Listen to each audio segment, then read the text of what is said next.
Grow Garden Go Garden update က sneaky လေးပြပြပေးမယ် Hello guys ဆာမောထား follow မလို့တင် follow လုပ် like and repost လုပ်ခဲ့ပေးကြပါဦး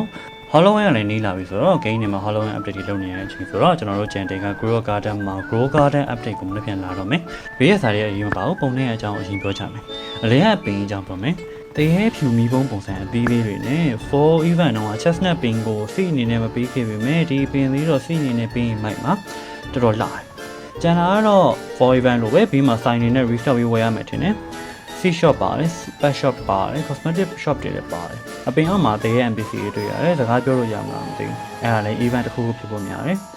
ဘေးမှာဂျက်ကိုလန်တန်ရဲ့ဖယုံလေးရှိတယ်ဒါကတော့အပင်စီရမယ်ဆိုတော့ကြိုသိထားတယ်ပြီးတော့ဂျန်တဲ့တင်ထားတဲ့မှာအချိန်တစ်ခုစောင့်ပြီးလာတဲ့ဖယုံလေးကောင်းတစ်ခုပါတယ်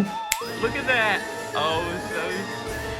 traveling merchant လိုမျိုးပဲဈေးရောက်မှာလားဒါမှမဟုတ် weather event လားဆိုတာဘယ်လိုထင်ရလဲလောဆယ်တော့ Grow Garden က player တွေက Plant Feather Brain ကိုပြောင်းသွားပြီဒီ Halloween update က player တွေကို Grow Garden ကိုပြန်ခေါ်နိုင်လာမှာလားဆိုတော့ဒီ video တော့လောက်ပါပဲနောက် video မှာပြန်တွေ့ကြမယ် bye